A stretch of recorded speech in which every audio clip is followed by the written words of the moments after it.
Hello friends, welcome to my channel learn with Kiru. आज हम solve करेंगे इस कॉन के प्रीवियस ईयर के क्वेश्चंस SICI के चैप्टर में।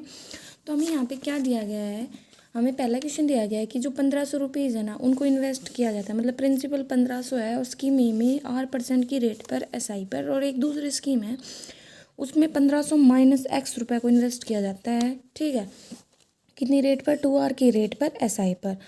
तो कहता है कि आफ्टर 4 ईयर जो इंटरेस्ट मिलता है ना दोनों स्कीम से, उसमें कहता है कि जो ए स्कीम में जो इंटरेस्ट मिल रहा है वो 25% कम है बी के कंपेरिजन में। तो हम 25% को कितना लिख सकते हैं? 25 चौका से मतलब 4, अगर बी में मिल रहा है तो इसमें 1 का मतलब 3 मिल रहा है। ठीक है, यही होगा। ओके, तो यहाँ से हमारे पास ये रेशियो आ गया। तो रेशियो आने के बाद हम क्या कर सकते हैं भैया? हमें तो नॉर्मल पता है कि SI कैसे निकालते हैं, principal multiply rate multiply time upon में 100। तो यही लगा देंगे, principal multiply rate multiply time, principal multiply rate multiply time. दोनों स्कीम का, ये स्कीम ए स्कीम बी, और दोनों का जो इंटरेस्ट का रेशियो है वो हमारे पास दे ही रखा है। ठीक है, तो यहाँ से क्या हो जाएगा हमारे पास है ना, तो यहाँ से जब हम इसको क्रॉस मल्टीप्लाई करके, क्योंकि R से तो R कैंसिल हो जाएगा, और जब हम इसको सोल्व करेंगे तो यहाँ से हमारे पास X की वैल्यू आ जाएगी। ठीक है, आगे इसने क्या पूछा है? इसने हमसे पूछा है सेकंड क्वेश्चन में कि एक आदमी है, वो 12,000 बोरो करता है CI पर 20% की रेट पर। At the end of first year वो फिर से, मतलब पहले साल का इंटरेस्ट निकाल सकते हैं क्योंकि उसके बाद तो और अमाउंट लिए उसने। तो पहले साल का इंटरेस्ट आया हमारा 2400, किसके ऊपर? इसके ऊपर। फिर उसने कुछ और अमाउंट बोरो कर लिया, हमने मान लिया X। ठीक है, X ने बोरो किया कंपाउंड इंटरेस्ट पर सेम रेट पर, और एंड में है ना वो टोटल इतने रुपये पे कर रहा है, एक बार बताओ। ठीक है भाई, 12,000 पर 20% की 12,000 प्लस X पर हमने 20% की रेट से निकाल लिया, 2400 ये था। और एक चीज़ और याद रखना कि ये जो है ना हमारा जो 2400 इंटरेस्ट है, इसके ऊपर भी तो सेकंड ईयर में इंटरेस्ट लगेगा, क्योंकि कंपाउंड इंटरेस्ट का मतलब होता है इंटरेस्ट ऑन इंटरेस्ट। तो 2400 के ऊपर भी हम 20% की रेट से, 20 मतलब 1/5 की रेट से इंटरेस्ट निकालेंगे तो 480 आएगा। ये 480 हम इसमें ऐड करेंगे तो वो किसके बराबर होगा? वो होगा हमारा सारा इंटरेस्ट के बराबर। और इंटरेस्ट कैसे आता है? इंटरेस्ट आता है हमारा अमाउंट माइनस जो प्रिंसिपल था वो घटा देंगे तो कंपाउंड इंटरेस्ट आएगा। ठीक है, तो अमाउंट में से जो भी हमारा मतलब प्रिंसिपल था वो घटा देंगे। प्रिंसिपल कितना था? 12,000, तो ये था, और X और अमाउंट हमने बोरो किया था वो। ठीक है, ये सारा हम यहाँ से घटाएंगे, नॉर्मली सोल्व ये 480 मत भूलना। ठीक है, तो यहाँ से X की वैल्यू हमारे पास आ जाएगी 2600। ठीक है, तो 2600 और एक्स्ट्रा हमने बोरो किए थे। ए ने इन्वेस्ट किए हैं X स्कीम में SI के ऊपर एट द रेट ऑफ 20%, और टाइम था 2 साल। ठीक है, और एक B स्कीम है उसमें Y रुपये इन्वेस्ट किए हैं। ठीक है, और कितने, मतलब R हमारा 20% है यहाँ पे, और टाइम वही 2 साल है। मतलब ये सिर्फ हमारे यहाँ पे अमाउंट में चेंजमेंट आया। तो कहता है कि जो इंटरेस्ट मिलता है ना A पर, वो 480 ज़्यादा है जो B पर इंटरेस्ट मिलता है 2 सालों के लिए। तो A माइनस B कर सकते हैं। ठीक है, तो यहाँ से आगे भी इसने बोला कि X में जो X की जो वैल्यू है वो बना 25% ज़्यादा है Y से 25%, मतलब 25 चौका 100 कि Y अगर 4 है तो ये 5 यूनिट होगा। ठीक है, तो हमने ये 5 यूनिट मान लिया, 4 यूनिट मान लिया। अब हमारे पास है ना, देखो इन दोनों का इंटरेस्ट का डिफरेंस दे रखा था, तो इंटरेस्ट निकाल लेंगे। और इसने इंटरेस्ट किसके ऊपर बोल रहा है?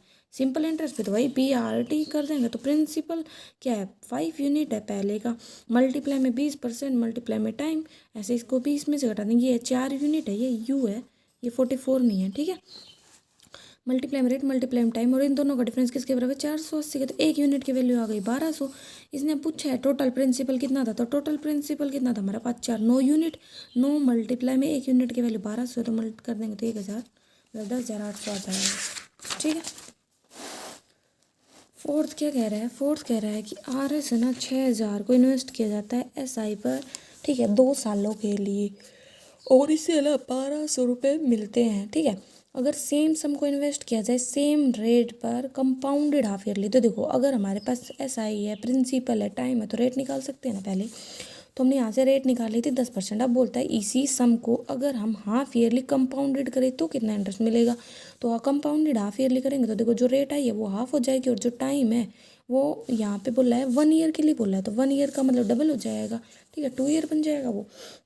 ओके, यही हम गलती कर सकते हैं कि अगर 2 ईयर को हमने 4 कर दिया तो गड़बड़ हो जाएगी, लेकिन नहीं, यहाँ पे ना 1 ईयर का डबल हो जाएगा 2 ईयर, और रेट हमारी 1/20 आएगी। तो 20 से 21, 20 से 21, मतलब इसके हम मल्टीप्लाई करेंगे तो 400, और इसकी मल्टीप्लाई करेंगे कि 441। तो ये तो हमारा दे रखा है हमें 6,000, तो मतलब 6,000/400, और हमें निकालना क्या है? Compound interest. तो दोनों का डिफरेंस कितना है? 41।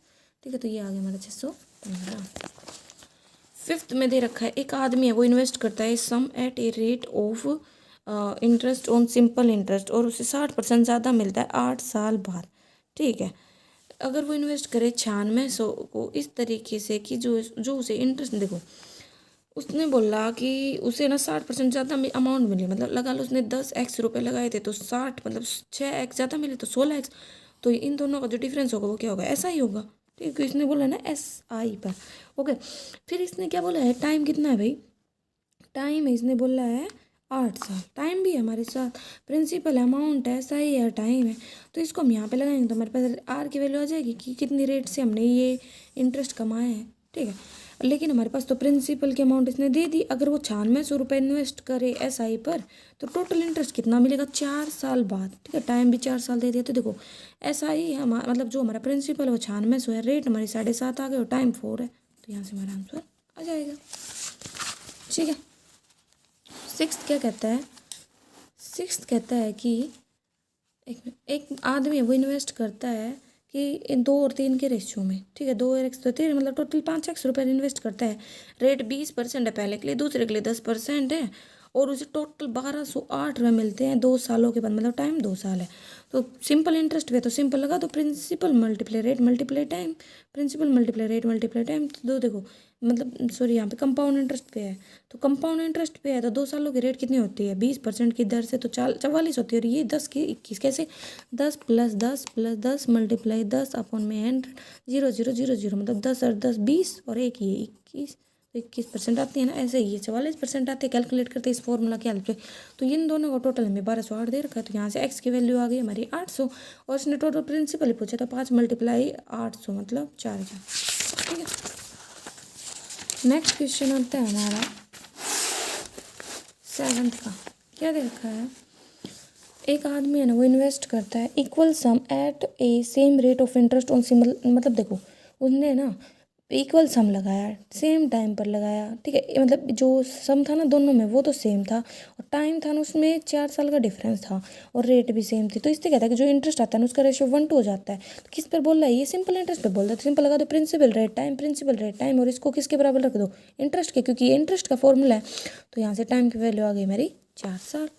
ठीक है, 8th में क्या दे रखा है, डिफरेंस बिटवीन SI जो P पर अर्न किया गया है 12% की रेट से 3 सालों के लिए और जो CI अर्न किया गया है सेम सम पर 15% की रेट से 2 सालों के लिए, वो है ना 375, मतलब इनका डिफरेंस दे रखा है और ये दे रखा है हमें।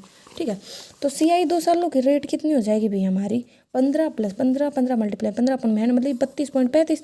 तो हम क्या कह सकते हैं कि जो हमारा CI है उसमें से जब हम SI घटाएंगे प्रिंसिपल रेट टाइम तो ये 375 के बराबर आएगा। तो यहाँ से हमारे पास पे ये वैल्यू आ जाएगी 10,000। ठीक है,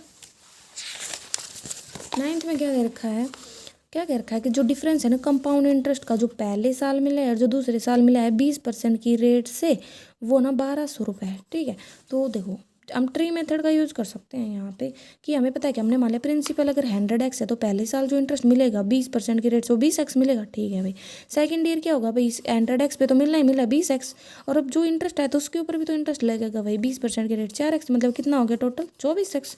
ठीक है, नेक्स्ट ईयर मतलब वैसे तो इसने पहले और दूसरे का ही पूछा, तो पहले और दूसरे का डिफरेंस कितना आ रहा है 20x और 24x का डिफरेंस कितना है 4x, लेकिन ये तो बोल रहा है 1200, तो मतलब x की वैल्यू कितनी आ गई 300। और इसने सम पूछा है तो सम कितना हो जाएगा 100 × 300 = 30,000। 10th में क्या दे रखा है, आयुष है ना इन्वेस्ट करता है 75,000 एक स्कीम में जो 8% रेट मतलब इंटरेस्ट ऑफर करती है 5 ईयर के लिए, और वो ना एक दूसरे स्कीम उसमें 50,000 इन्वेस्ट करता है जो 12% मतलब हमें रेट से इंटरेस्ट प्रोवाइड करती है और कंपाउंड इंटरेस्ट पे देती है, लेकिन यहाँ पे टाइम 2 साल है। ठीक है, ये दे रखा और दोनों का जो डिफरेंस है ना CI और SI का, second year CI second year SI है। ठीक है, ये याद रखना, 2 साल मत मान लेना। ठीक है, इससे मैंने पहले यही मान लिया था तो ये गलत हो गया था। 2 ईयर नहीं है बल्कि सेकंड ईयर का CI और सेकंड ईयर का SI, तो दोनों का डिफरेंस इतना दे रखा है। तो देखो रेट 2 साल की कितनी हो जाएगी कंपाउंड इंटरेस्ट की 12 + 12 + 12 × 12 अपन में मतलब इतनी आ गई। ठीक है, और फर्स्ट ईयर का CI हम देखो तो 2 साल लोग इतना है, तो 2 साल लोग का हम है ना कंपाउंड इंटरेस्ट निकाल सकते कैसे 50,000 पे, अगर हम ये रेट लगा देंगे तो हमारे पास टोटल CI आ जाएगा। उस टोटल CI में से अगर हम पहले साल का CI घटा देंगे तो हमें दूसरे साल का CI मिल जाएगा। कैसे? तो भैया हमें तो पता है ना, जो CI पहले साल का होता है, जो SI पहले साल का होता है वो क्यों लगता है, मतलब जो SI का फॉर्मूला वो लगा देंगे तो फिर CI आएगा। ठीक है, तो पहले साल का कितना हो जाएगा, 50,000 मल्टीप्लाई 12% तो मतलब 6,000। तो 6,000 को जब हमने घटाया इसमें से 12,720 में तो सेकेंड ईयर का CI आ गया। ओके, और जो SI होता है वो हर साल बराबर ही होता है, तो 75,000 मल्टीप्लाई R/100 मल्टीप्लाई में सेकेंड ईयर का मतलब एक ही साल, तो एक है यहाँ पे। ठीक है, सेकेंड ईयर है ये, तो मतलब मल्टीप्लाई में एक होगा। ठीक है, तो यहाँ से आ गया 75,000। तो जब हमने सॉरी 750 रहेगा ये। ठीक है, तो यहाँ से जब हम इसको लेस करके निकालेंगे तो हमारे पास R की वैल्यू आ जाएगी 6%। ठीक है, यहाँ पे बस यही ध्यान रखने की जरूरत है कि सेकेंड ईयर है ना कि 2 साल। ठीक है, 11 में क्या दे रखा है हमें, 11 में दे रखा है एक आदमी है ना वो रिसीव करता है 3,456 SI की, जब वो इन्वेस्ट करता है P रुपये 12% की रेट पर 3 सालों के लिए। और अगर वो P + 44 रुपये इन्वेस्ट करता है 15% की रेट पर कंपाउंड इंटरेस्ट पर 2 सालों के लिए। ठीक है, तो देखो यहाँ पे हमें ना क्या करना है, हमें इंटरेस्ट बताना है जो मिलेगा। तो देखो हमें है ना SI पता है, रेट भी पता है, टाइम भी पता है, तो हम क्या निकाल सकते हैं, प्रिंसिपल की अमाउंट निकाल सकते हैं। यहाँ पे अप्लाई करके प्रिंसिपल आ गया, प्रिंसिपल में 44 जोड़ा ये, और हमने क्या किया 15% की हेल्प, 15% जो दे रखा था उससे हमें 2 साल का CI की रेट निकाले कंबाइंड। ठीक है, तो ये आ गए, ये अप्लाई किया तो यहाँ से क्या आ जाएगा हमारे पास, कंपाउंड इंटरेस्ट आ जाएगा। इसने पूछा ही तो इंटरेस्ट ये। ठीक है, 12 में क्या दे रखा है, एक आदमी है वो इन्वेस्ट करता है X रुपीज़ 15% की रेट पर 4 सालों के लिए SI पर। ठीक है, 4 सालों के लिए। और एक है वो ना 1.35X इन्वेस्ट करता है 18% की रेट पर 3 सालों के लिए SI पर, और दोनों से जो टोटल इंटरेस्ट मिलता है वो इतना है। तो यहाँ से क्या होगा, जब हम इसको सोल्व करेंगे तो हमारे पास किसकी वैल्यू आएगी, X की वैल्यू आएगी 12,000। और इसने पूछा क्या है 3.12X की वैल्यू, तो जब हम 12,000 से मल्टीप्लाई करेंगे तो ये आ जाएगा 37,440। 13 में क्या दे रखा है, difference between CI and SI। ठीक है, एक सर्टेन सम पर 420 है 20% की रेट पर, टाइम 2 सालों का। तो देखो जब ऐसा क्वेश्चन होता है ना तो हम सिंपल फॉर्मूला लगा सकते हैं, 2 सालों का जो डिफरेंस दे रखा है, प्रिंसिपल R² का स्क्वायर 420 के बराबर हो, क्योंकि 420 हमें दे रखा है। तो यहाँ से जब हमने सोल्व किया तो प्रिंसिपल आ गया हमारा इतना, बोलता है इस पर अगर SI कैलकुलेट करें 25% की रेट से 3 सालों के लिए, भाई प्रिंसिपल रेट टाइम, तो ये हमारा आंसर। ठीक है, नेक्स्ट क्वेश्चन क्या दे रखा है हमें 14 का। 14 में दे रखा है अगर एक पर्सन है वो ना इन्वेस्ट करे 6,000 रुपये T% की रेट पर, 6,000 रुपये T% की रेट पर 3 सालों के लिए, और सेम अगर वो सम को 6,000 रुपये को वो ना T + 5% की रेट पर CI पर इन्वेस्ट करिए, ये CI पर है ये SI पर है। ठीक है, 2 सालों के लिए। तो डिफरेंस बताना, दोनों का जो डिफरेंस है ना वो बता रखा हमें 60 रुपये। ठीक है, तो T की वैल्यू बतानी है। देखो हम क्या कर सकते हैं भाई, इसमें है ना बहुत ज़्यादा लेंथ ही चला जाएगा। कैसे कि ना यहाँ पे वैसे तो हमें ना 3 साल दे रखे हैं, प्रिंसिपल दे रखा है ना, तो हमें SI दे रखा है ना रेट दे रखी। अगर हम ऐसे अप्लाई करके चलेंगे ना तो बहुत ज़्यादा लेंथ चला जाएगा। इसलिए हम क्या करते हैं, ऑप्शंस की हेल्प लेते हैं। तो ऑप्शन लिया हमने मान लिया अगर T% हमारा 15 होता तो क्या होता, 6,000 पे 15% के रेट पे 3 सालों से लगाते तो हमारा ना SI आ जाता 2700। ठीक है, और तो जो CI होता है उसकी रेट कितनी हो जाती है, 15 + 5 मतलब 20%। तो 20% से रेट से अगर हम लगाते हैं तो 2 सालों के लिए 20% की रेट से CI की कंबाइंड रेट कितनी हो जाती है 44%। तो 44% मतलब 26-40 आता है। तो दोनों का डिफरेंस कितना आ रहा है 60, और वही 60 हमें दे रखा है, तो मतलब ये हमारा सही है। तो 15% हमारा आंसर आ जाएगा। ठीक है, नेक्स्ट क्वेश्चन क्या दे रखा है, at what rate will a sum of आरस, 1,000 है ना वो ना 1102.50 हो जाएगा 2 सालों में। कंपाउंड 50 नहीं बोलते, ऐसे पॉइंट के बाद सेपरेट बोलते हैं। प्रिंसिपल अमाउंट हमने इनका रेशो निकाला तो आया 100 का स्क्वायर और 105 का स्क्वायर, मतलब हम रूट कर देंगे तो भाई, तो 100 से 105 हो रहा है, मतलब 5 बढ़ रहा है कितने पे 100 पे, तो कितना परसेंट आ गई 5%। ठीक है, 16 में याद रखा है ABC इन्वेस्ट करते हैं अपनी सेविंग्स को। हमने मान लिया A की X थी, B की Y थी, C की Z थी, और CI मिलता है 20% की रेट है, टाइम है 2 साल, टोटल इंटरेस्ट इतना आ जाता है। फिर दूसरा कहता है कि अगर वो एक सेकंड स्कीम है उसमें A और C अपनी जो इन्वेस्टमेंट थी उसको डबल कर दें। ठीक है, सेविंग को, और वहाँ पे उन्हें ऐसा मिले 10% की रेट पर 2 सालों के लिए, टोटल इंटरेस्ट इतना। तो हम पहले इसी को अप्लाई कर देते हैं भाई, हमें तो सिंपल इंटरेस्ट का फॉर्मूला पता है, principal multiply rate multiply time, principal rate time. ठीक है, दोनों का A और C का। तो यहाँ से जब हमने सोल्व किया तो A और C की जो सेविंग थी ना उसका सम आ गया, X और Z की वैल्यू आ गई हमारे पास जो थी। दूसरी स्कीम जो पहली स्कीम थी हम अब उसको अप्लाई करते हैं प्रिंसिपल। अब 20% की रेट से 2 सालों के लिए कंपाउंड इंटरेस्ट की कंबाइंड रेट कितनी होती है 44%, तो हमने लगा दिया। तो यहाँ से जब हमने सोल्व किया तो Y की वैल्यू आ गई, क्योंकि X और Z की वैल्यू थी ना तो इसको हमने यहाँ पे पुट कर दिया। तो यहाँ से है ना Y की वैल्यू आ गई 1100। अब इसने दोनों का डिफरेंस पता है, X और Z में से Y की वैल्यू घटा देते हैं ना तो डिफरेंस आ जाता है 1650। ठीक है, 17 में दे रखा है एक आदमी है ना वो इन्वेस्ट करता है 1600 CI पर 2 सालों के लिए 8% की रेट पर और उसे इतनी अमाउंट मिल जाती है। ठीक है, तो देखो प्रिंसिपल और रेट 2 सालों का, तो हमने ना इनका रेशियो निकाला था। 2 सालों मतलब 20 का स्क्वायर और 24 का स्क्वायर, तो रेट निकाल सकते क्योंकि 2 सालों का लिए था तो इसलिए स्क्वायर हुआ, तो मतलब कितना बढ़ा 4 बढ़ा, कितने पे बढ़ा 20 पर और मल्टीप्लाई 100 मतलब 20% हमारी रेट आ गई। अब इसने बोला अगर इस पर SI निकाल लें, ठीक है ना, क्या बोला, अगर SI कैलकुलेट करें R-8% पे मतलब 1600, तो प्रिंसिपल था उस पर 20 - 8 करेंगे क्योंकि 20 रेट आई उसमें से 8 गया और मल्टीप्लाई में 2, तो ये आ गया हमारा 384। 18 में बोल दिया कि शिवम है वो इन्वेस्ट करता है 3 लाख एक स्कीम में जो ना उसे 8% ना क्या देती है, इंटरेस्ट रेट प्रोवाइड करती है CI पर, और ये जो स्कीम है ना डबल कर देती है सम को अगर वो इसको इन्वेस्ट किया जाए 72/8 सालों के लिए। और जो ये 72/8 है ना, ये हमारा किसके बराबर है, 2 टाइम्स और रेट ऑफ इंटरेस्ट। मतलब यहाँ से जब हम सोल्व करते हैं तो रेट आ जाता है 6% और यहाँ पे पुट करते हैं तो टाइम आ जाता है 12 साल। तो हम पढ़ते हैं ना कि जब है ना प्रिंसिपल अगर 1 है तो वो अमाउंट कितनी हो रही है, 2 टाइम्स हो रही है, कितने सालों में हो रही है, 12 सालों में हो रही है। और अगर प्रिंसिपल 1 है तो 48 सालों में कहता है कि वो कितने टाइम्स होगी ये हमें बताना है। तो हमने देखा ये कितने गुना हो रहा है, 4 गुना हो रहा है, तो 2 की पावर 1, तो ये भी तो 2 की पावर हमने क्या कर सकते हैं, 2 की पावर 1 है तो 2 की पावर मतलब अब मल्टीप्लाई करेंगे 4 से तो 2 की पावर कितनी हो गई 4, तो कितना होता है 16 टाइम्स हुआ। ठीक है, लेकिन हमारे तो प्रिंसिपल कितना 3 लाख था, 3 लाख का 16 टाइम कितना हो जाएगा 48 लाख। ठीक है, 19 में दे रखा है ए इन्वेस्ट करता है 12,000, ठीक है, at sum rate of interest on SI, okay, और बी ज्वाइन करता है उसे 3 मंथ बाद, वो इन्वेस्ट करता है 16,000 8% की रेट पर। ठीक है, और है ना जो देखो भाई जो ए है ना वो भाई तो 2 महीने पहले छोड़ देता है कंप्लीट होने के, तो मतलब 1 साल के लिए इन्वेस्ट किया, तो मतलब ए ने तो 10 महीने के लिए किया, जबकि बी ने कितने के लिए किया था, बी आया था 3 महीने बाद ए के, तो मतलब उसने तो 12 में से 3 घटा तो 9 महीने तक इन्वेस्ट किया। तो यहाँ पे आप क्या कर सकते हो, आप मान सकते हो कि ना जो ये है ये तो उनका टाइम पीरियड जितने तक वो ना भाई इन्वेस्ट कर रहे हैं ये रेट है, और जो टोटल प्रॉफिट है उसको आप मान सकते हो टोटल इंटरेस्ट। ठीक है, कंसेप्ट वही है। तो प्रिंसिपल ये है, रेट आर है और टाइम हमारा है 10 महीने, तो 10 पॉइंट में 12, इसका 16,000 आर और 9 पॉइंट में 12, तो ये 22,000 के बराबर। तो यहाँ से आर की वैल्यू आ गई 100%, आर की वैल्यू आ गई तो हम क्या कर सकते हैं भाई, हमारे पास रेट आ गई तो हमें ना एक का निकाल सकते हैं। बी का प्रॉफिट पूछा था तो 16,000 पे 12% की रेट पे और कितने 9 महीने के लिए निकाला तो ये आया 12,000। ठीक है, प्रिंस वही फॉर्मूला लगाते PRT वाला। 20 में दे रखा है SI, ठीक है, जो अक्रू हुआ है 2500 की अमाउंट पर 6 महीने के नहीं सॉरी 6 ईयर के लिए 1875। तो यहाँ से जब फॉर्मूला लगाएंगे तो हमारे पास आर की वैल्यू आ जाएगी। अब अगर कहता है कि कितना सिंपल इंटरेस्ट होगा अगर इतने रुपए इन्वेस्ट करते हैं हम इसी रेट पर 6 सालों के लिए, ठीक है, सेम पीरियड के लिए। ठीक है, तो ये आ गया हमारा आंसर ये।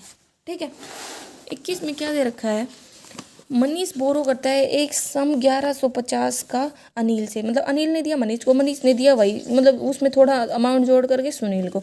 तो हमने देखा कि है ना जो अनिल है वो कितना सम लेगा मनीष है, तो देखो 1150 उसने दिए थे, 6% की रेट पर दिए थे, 3 सालों के लिए दिए थे तो इतना देगा। दूसरा अब जो अनिल मनीष था ना उसने उसमें एक्स जोड़े थे और 9% की रेट पर दे दिया था सेम टाइम के लिए मतलब 3 सालों के लिए, तो वहाँ से उसे ऐसा ही मिलेगा। ठीक है, मिलेगा ऐसा ही। तो कहता है कि वो मनीष को उससे इतना गेन होता है, तो देखो मनीष का गेन कैसे आएगा भाई, सुनील को उसने जो पे किए वो और मतलब सॉरी अनिल से जो उसने रिसीव की, अनिल को जो उसने पे किए वो और सुनील से जो उसने रिकवर किए वो। ठीक है, क्योंकि इससे लेगा और इसको पे करेगा तो उनका डिफरेंस इतना है, तो ये माइनस ये करेंगे तो ये इसके बराबर आएगा। तो यहाँ से जब हम सोल्व करेंगे तो एक्स की वैल्यू आ गई। अब पूछा अम्मी इतने है ना, सुनील को कितनी अमाउंट दी थी, तो सुनील को उसने दी थी 1150 एक्स, तो एक्स मतलब 635, तो ये हमारा आंसर। ठीक है, 22 में दे दिया कि है ना सोहित बोरो करता है 6300 विकास से, बिल्कुल ऊपर वाले जैसा ही है कि सोहित ने विकास से लिया 14% की रेट पर 3 सालों के लिए, तो निकाल दिया यहाँ से ही आ गया। ऐसे इसने मोहित को दिया एक्स को जोड़ के 16% रेट 3 सालों के लिए, तो इन दोनों का जो डिफरेंस है वो 618 है गेन का, तो यहाँ से एक्स की वैल्यू आ गई 500। अब बोले मोहित को इतना लैंड किया तो 63 + 500 मतलब 6800, बिल्कुल सेम टू सेम ऊपर वाले जैसे क्वेश्चन है।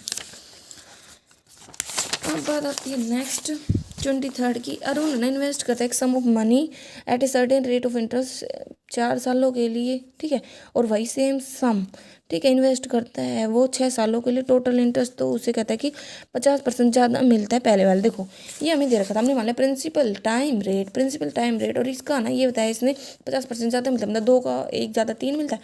तो ये तो सारा ही कट गया, हमारे पास एक वेरिएबल नहीं बचा, तो हम क्या कुछ निकाल सकते हैं? नहीं निकाल सकते। सी एंड डी हमारा आंसर है।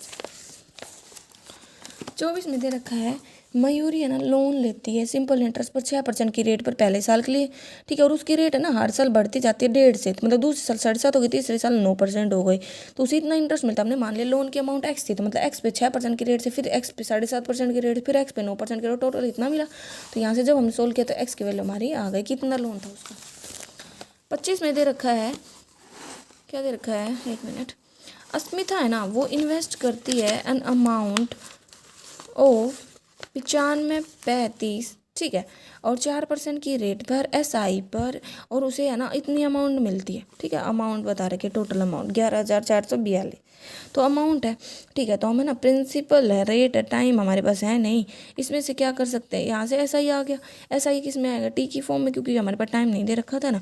तो और वैसे हमारी अमाउंट क्या होती है, प्रिंसिपल प्लस SI, तो अमाउंट में से प्रिंसिपल घटा देंगे, अमाउंट में से प्रिंसिपल घटा दोगे तो भी तो ऐसा ही आता है, तो ऐसा ही हमारे आ गया यहाँ से इतना, ठीक है, 1907, और लेकिन ये तो हमारे इसके बराबर, तो यहाँ से टी आ गया हमारा 500, ठीक है। 26 में क्या दे दिया, 26 में दे दिया, एक पर्सन है वो ना मतलब इन्वेस्ट करता है 2 लाख 12% की रेट पर 1 साल के लिए। अगर वो इन्वेस्ट करे 500 ज़्यादा 2 लाख में 13% की रेट पर मतलब सेम टाइम के लिए, तो कहता है कि उसे कितना ज़्यादा मिलेगा। तो हमने ना पहले वाले तरीके से, मतलब पहले 2 लाख को इन्वेस्ट किया 12% की रेट 1 साल, तो वहाँ से आया 24,000, और अगर वो इतना एक्स्ट्रा करता तो लगाया तो आया इतना, मतलब कितना डिफरेंस आया इसका डिफरेंस आ रहा है 2,065, ठीक है।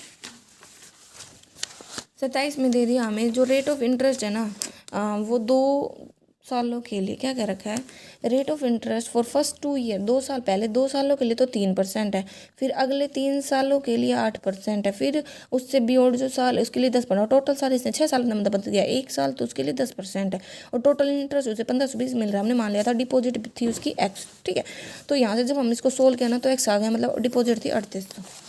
28 का क्वेश्चन हमारा अच्छा है, देखो यहाँ पे क्या दे रखा है, with given rate of simple interest, जो रेशियो है ना प्रिंसिपल और अमाउंट का वो 4:5 है, और 3 साल मतलब ये 3 साल के लिए है 8% की रेट पे, आफ्टर 3 ईयर जो रेशियो है प्रिंसिपल और अमाउंट का वो 5:7 है। तो हमें ना इंटरेस्ट रेट बताना, तो एक बात बताओ, प्रिंसिपल थोड़े ना कभी बदलता है SI में, तो देखो प्रिंसिपल तो सेम होना चाहिए, तो हमने क्या किया, इसकी मल्टीप्लाई कर दी 4 से, इसकी 5 है, तो ये आ गया ना 20, ठीक है, तो इन दोनों का डिफरेंस होगा वैसा ही है, यहाँ पे 5 है यहाँ पे 8, कितना ऐसा ही मिला 3, कितने सालों में 3 सालों में, तो हम क्या कह सकते हैं 3 ईयर का ऐसा ही 3 के बराबर, मतलब 1 साल का 1 के बराबर है, तो हम रेट निकाल सकते हैं ना 1 ईयर ऐसा ही अपॉन में जो हमारा टोटल प्रिंसिपल था मल्टीप्लाई 100, तो 5% हमारा आंसर आ जाएगा।